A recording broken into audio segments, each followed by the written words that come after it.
And today, the data team came to me. I think when was it? September. And they came to me and they're saying to me, Nadeem, we've done over 190 countries. I'm like, are there 190 countries in the world? So when marketing was pushing out infographic, I'm like, La Habibi, like 180. Just say 180. I don't know, like, where are you getting 190 countries? And he's like, oh, Google and this and that. And like, no, just play it safe. Say 180.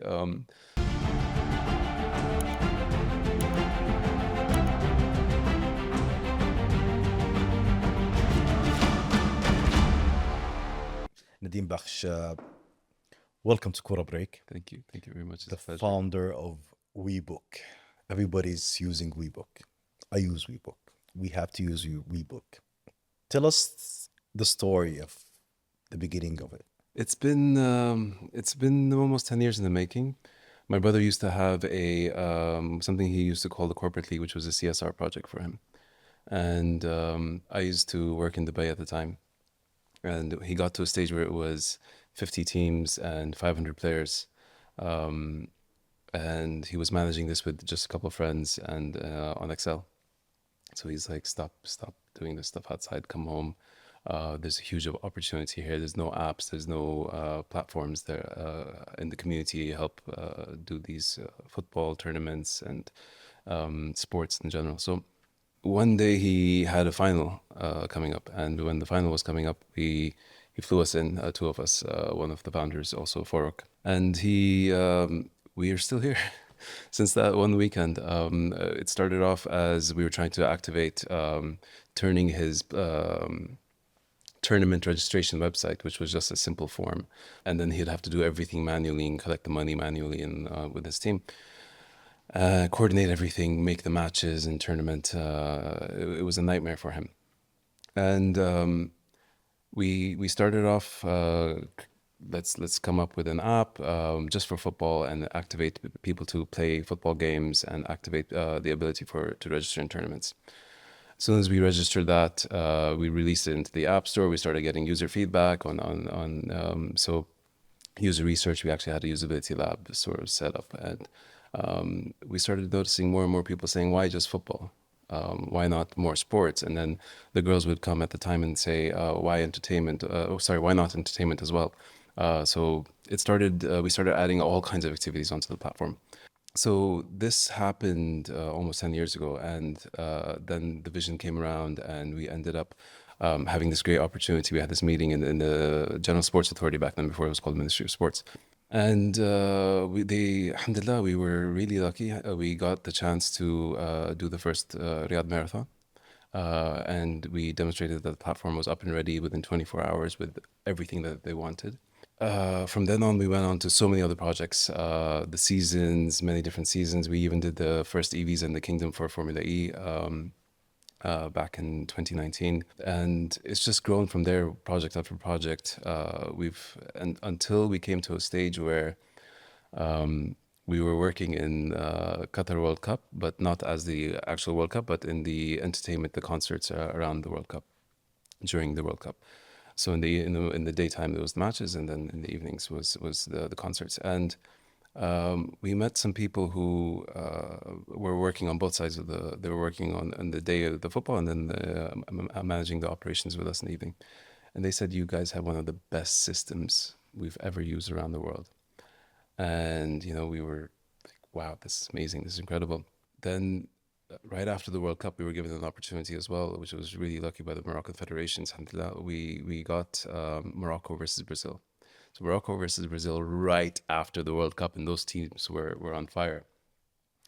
We had over 1 million people on the website in the same second, and everybody around them, they were scared. How's this going to work? Is this system going to stand? Alhamdulillah, it was flawless. It was incredible. From then on, we started hearing feedback. Your name, your brand name, it's hard. It's not easy outside of Saudi. And then we also worked with the Saudi Arabian GP here in the kingdom.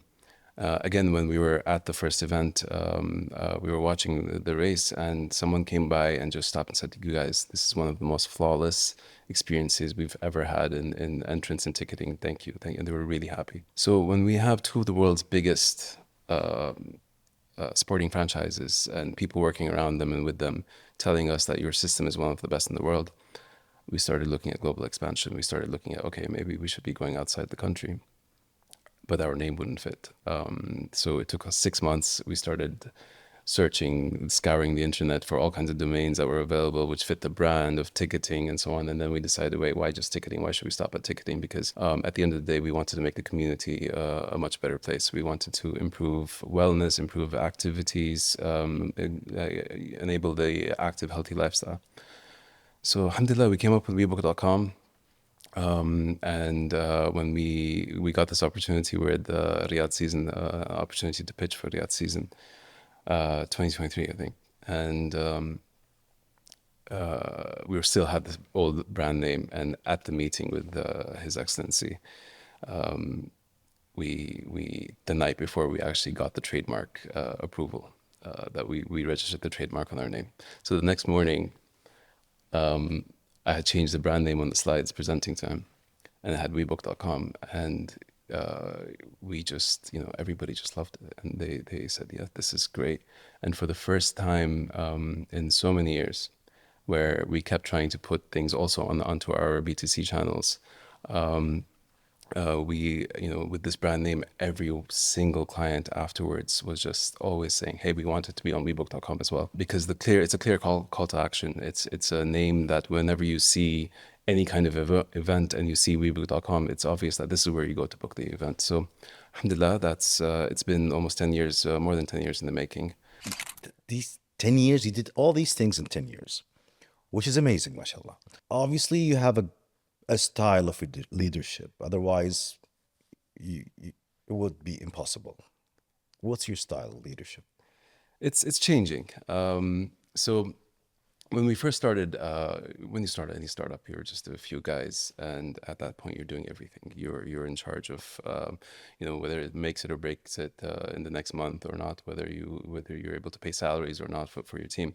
So you get your hands into everything, and alhamdulillah, with my background as well as three of the founders, we have computer science degrees as founders. So we're very hands-on on the tech. We're very hands-on on operations. We're very hands-on on the business side of things as well. So with this, with these capabilities, with these interests that we've had, I think the biggest challenge that we've had and leading is we're always digging in. We're always getting our hands dirty into the tiniest details. And I think that's been one of the secret sauces of getting us to where we are today. And it's been this great mix of the founders. We all have different opinions, different values, and we have this great progressive discussions, we call them. And, being involved with the team, making sure we're always giving them feedback, always trying to push for more. One of the worst things about me is I'm very bad at giving compliments and giving appreciation. Unfortunately, I'm always pushing. So they'll come up with an incredible project. I'm like, there's that one There's a pixel. problem. What's wrong? We look for details, small details. Yeah. But if you go back on time, was there any tough decision that you took and you still remember it? Yeah. It's been a lot of tough decisions day after day. I think, and one of the biggest challenges we have now is letting go, is setting up, there's a maturity level which is changing. Before we were 5, then we were 30, then we were 100, now we're over 200.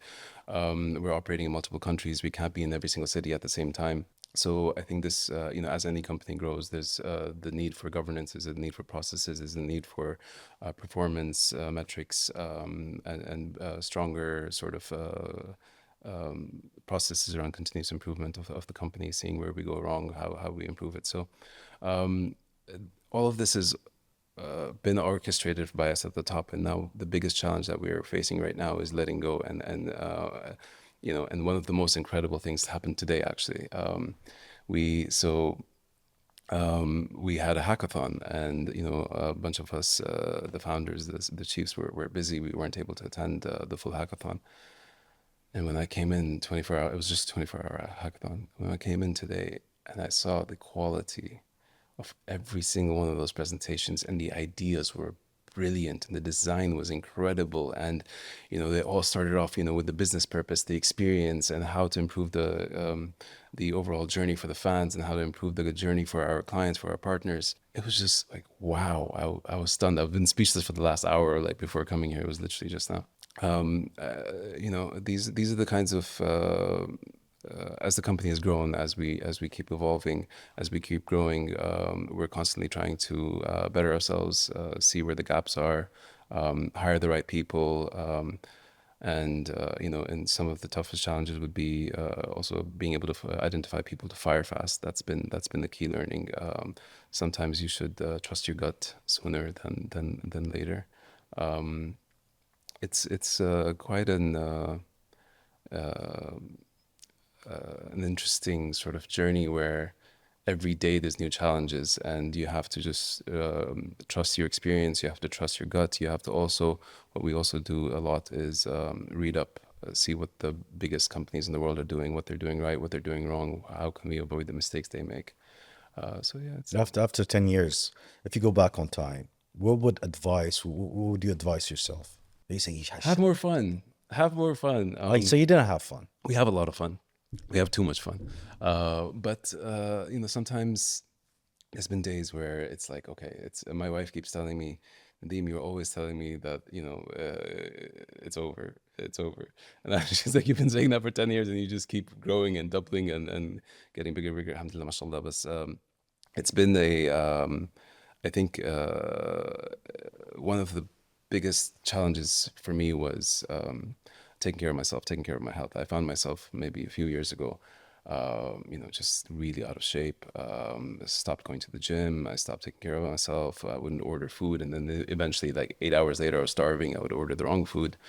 I think the most important thing has been, if I go back, is if you don't take care of your body, if you don't take care of yourself, if you don't take care of your mental health, you're not going to be a good leader for the team, and you're not going to be a good representative for the company and to take the company to the next stage. So that would probably be the messages. Well, with all these things, I mean, a lot of events that Webook is handling right now.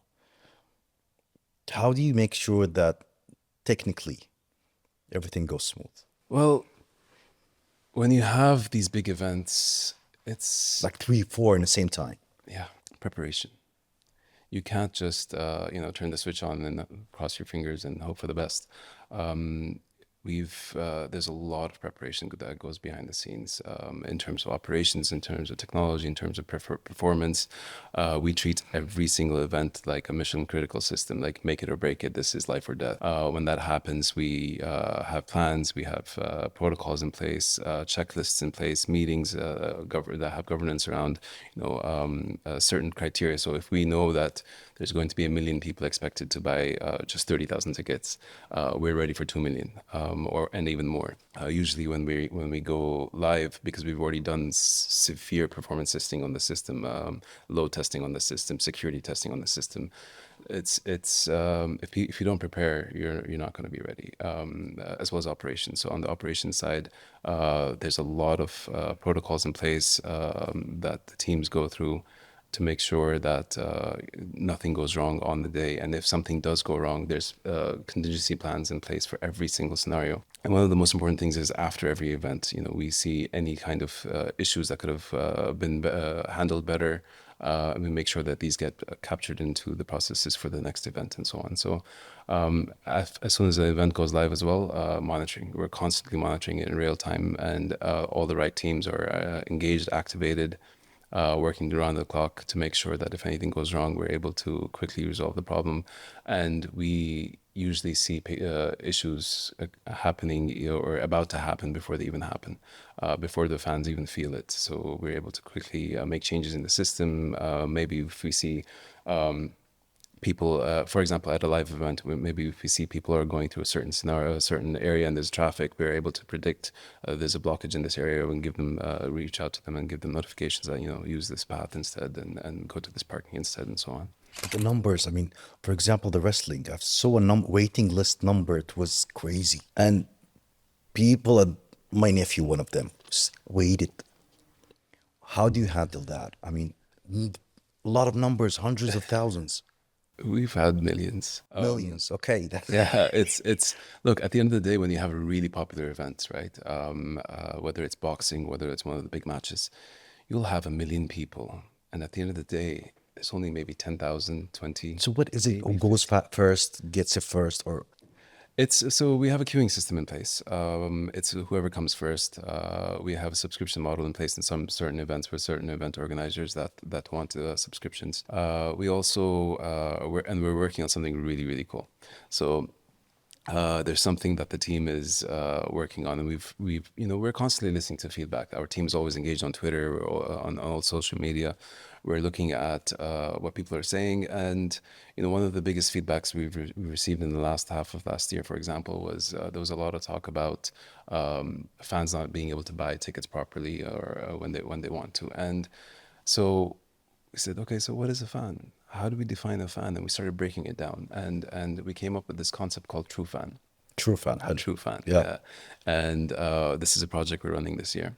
True fan will help us identify who you are if you're really a fan of this event by saying if you've interested, if you purchased, if you've viewed, if you've accessed, if you've been and used your ticket and sat in that seat. With this kind of data, we have so much data for the last few years on where what types of things interest you as a customer, or the people who actually just buy to resell, or the people who buy and put them onto the black market. Black market was something horrible. People were suffering. I mean, can you control that? Or did you control that? Yes, we did. Alhamdulillah, I think almost 80-90% is down since Webook has taken over these the events that we manage. We have largely killed with the use of the digital technology that we're using. So digital ticketing. First of all, you can't take a screenshot of the ticket. If you can't take a screenshot of the ticket, no two people can access the stadium at the same time with the same QR code, which is not possible with paper tickets. And a lot of other digital systems still allow they allow screenshots, they allow multiple QR codes for the same ticket to be shown on two different devices. You can't on Webook. On Webook, one QR code will only show on this planet one time, or the entire universe at one time. That's number one. Number two, with the tickets, we control the transfers of the tickets, so we know where they're going, who they're going to, who is accepting them, who's rejecting them. We are able to monitor any kind of activity. With also on the other side is the bots. I think, alhamdulillah, in the last few months, we've killed, like, pretty much destroyed bots onto the system. I mean, here in Saudi, ولا the On other? all Webook events, any Webook event on the platform is bots cannot enter, and it's a cat and mouse game with these actors, because what we do is we find how they're doing it, we close the loop, they come back, they keep digging, they keep finding new loopholes, and so. Despite us, we have, every quarter we run multiple third-party agencies to do cybersecurity testing. We pay people to hack us and try to get through and break through the system. Despite us using the best companies in the world, there's people always find new ways. There's newer technologies, there's new systems. Maybe there's a browser update on a certain device and so on. So when these things happen, we're constantly monitoring. We have a anti-fraud team dedicated to this. I was just told before leaving the office, previously we would have AI. In the last in the last year, we've had AI detecting potential fraud cases, and based on behavior, based on how what are the chances of this ticket being for black market. Regarding the fan experience, have you thought of doing something to the fans when they buy the ticket, and you'll do some entertainment to them until they enter, or they sit in their chairs during the event itself? Or this is not, you don't want to do that? This is the future. This is the future. One of the things that Webook is looking at, what we're doing is we're looking at how will entertainment look like in 10 years? How will attending a football match look like in 10 years? Digital transformation is completely disrupting every single industry in the world, every type of activity. And unfortunately, I feel like the events industry is a little bit behind in this. With our technology today, with the data that we have, and with the users that we have, the customers that we have. The customers today are, in 2026 now, we are the highest users of digital platforms in the world. We expect as users, we expect the highest levels of experience. We expect, there's this constant gratification with the social media just being these shorts and so on. So it opens a whole new opportunity for businesses, for football clubs to find new ways to keep people entertained, especially the next generation. The next generation will not be the same as this generation, and being connected to them, having a platform where we have them, we know what their interests are, we know what they like, we know what they're engaging with. So we even have chat modules, we have community modules to give them new types of experiences where they can engage with the fans before, after, during an event. These are the things that we're starting with now. We started this last year. But yeah, going forward, there's going to be a lot of interactions, a lot of games, a lot of different attractions as well, which creates new opportunities for clubs, which creates new opportunities for event organizers to improve loyalty, provide a better experience. If you go to Europe, for example, and you attend a big match, you see the whole family. So they have fun. It's not just about the game. We're missing these things here. We need solutions. We need the family to go and enjoy the whole day. Are you thinking about that as well? Absolutely. So one of the things that in the hackathon today, for example, and we just released. So today, when you're booking a journey, for example, booking a ticket, when you're going through the journey, you pick some match and you buy the ticket and you leave. What we've released, I think a few months ago, was a cross-selling opportunity where if you're coming and buying a football match ticket, you're able to also pick up maybe a jersey. At the same time, what restaurants are nearby, what experiences are nearby. Maybe there's a tour of the stadium. Maybe there's a museum next door where you can go and spend the full day with your family. So creating sort of an itinerary of multiple experiences, making it easier for users to find them, to locate that these are within the same facility or within nearby the facility. These are the types of things that are live right now. But as we're going forward, what's amazing about this new digital age is the amount of data that we have, the amount of and the ability to quickly reach out, to have instant reach with your customers, ask them certain things, give them targeted offers. This has already created new opportunities where event organizers come and say, would people be interested in this? We're like, okay, sure, let's try it. And we put it up. We get surveys, or whether we actually put an event with different pricing or different models or different descriptions, and instantly they get feedback on whether this is something that their fans and their customers want or not. I work in the stadiums, and honestly, sometimes I see a full house stadium, which is a big match, and sometimes I see a 10%. Are you planning to do some promotions to these matches that I don't want to say it's empty, but it's kind of, 5 or 10%? Is there any solution? Absolutely. Is it the club job, or it's your job, or it's whose job? It's everyone's job. It's the fans' job. It's the team's job. It's our job. It's everyone involved. At the end of the day, Haram, there's a really good match happening, and why are seats empty? There's multiple reasons behind this, but we are working on creating a loyalty program, inshallah, this summer, where we'll be able to identify where there's better opportunities to give targeted pricing, maybe for students, maybe for businesses, maybe for families, so that they can have better experiences when there's opportunities available at better prices. Honestly, football here is so sensitive. It's all around the world, but specifically, what encouraged you to enter this thing? Come on. It's not easy. It's competitive. Football is life. Yeah. We started with football. The whole idea behind this from 10 years ago was about playing football with your friends.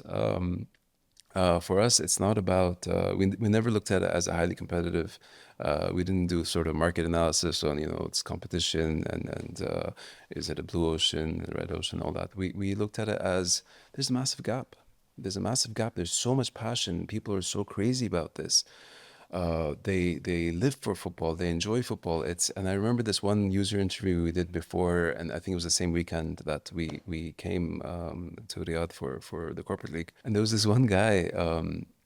He was on one of the final teams, winning teams, and we just asked him, "How was your experience?" And he said, "I have my family, I have my kids, I have my work. This is what I live for, and this is what excites me. Training with my friends and making sure that we win this tournament." And that passion is what drove us. That started this fire. Like, wait a minute, this is huge. Look at his eyes. And this guy, he was a highly qualified professional working in one of the biggest companies in the country, and this is what he's saying. And it just started this fire, and we're like, okay, we're not sure how we're going to make money, but we have to do something. And there is a massive gap at the time. So that's where we started just experimenting, coming up with the idea, and we followed a lot of sort of lean processes. In the startup world, there's digital factories, the agile way, and making sure we're lean, constantly testing, releasing new features, seeing if we can find any way to monetize them, building more and more engagement. So the history of social platforms was back 10 years ago, it was, we don't know how we're going to make money, if you remember Twitter and these guys, but we have users. And we have a lot of users, and these users are growing, and there's some kind of value being generated in the company. So we followed that philosophy back then, which was sports entertainment is huge. We're not sure where this is going. Football is a way of life. It's everyone, from my son. He was, I think, 2, and he was saying, like, how did he say it? I want a Rolando jersey, and I'm like, Ronaldo? Okay. David, How? it's Ronaldo. So- I mean, so come on. there's- man. yeah. But speaking of Ronaldo, honestly, I mean, 10 years ago, football was amazing, was great, but in the past 3 years, things changed. Benzema, Neymar, Ronaldo, Mahrez, all these players. Do you feel the difference of the sales? Is it more? It's growing. It's growing. We have a lot of data. We have a lot of insights. The system, the engagement is growing.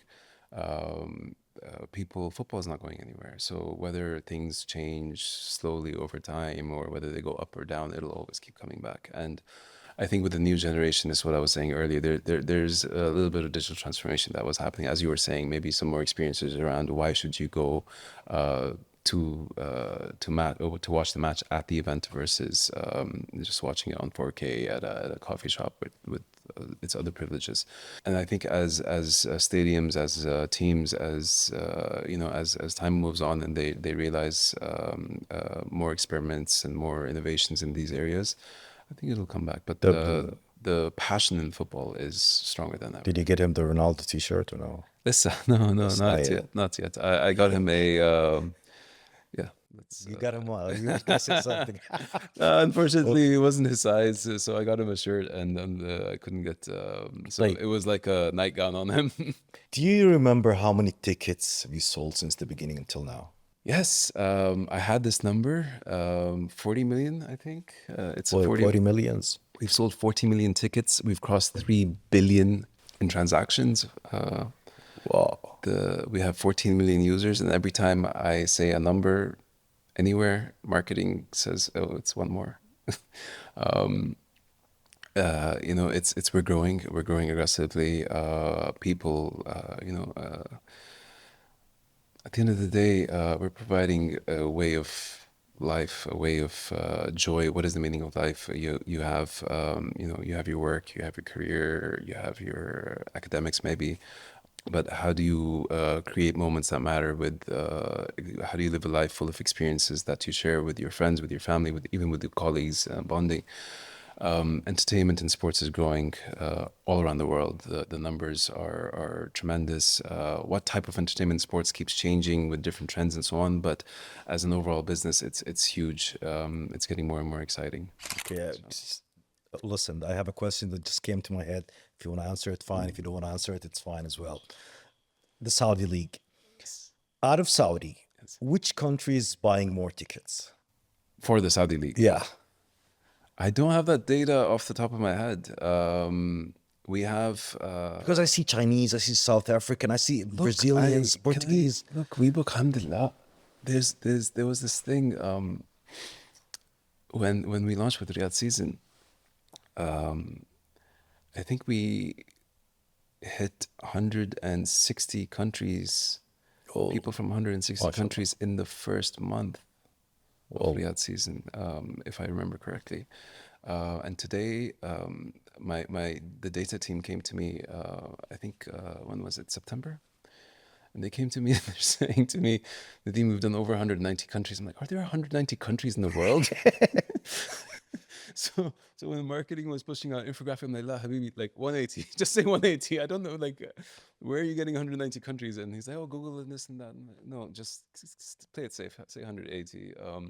But yeah, we the system works everywhere. The system is flawless. We're constantly adding more and more payment channels, more and more payment networks, more and more partners for different countries on the ground.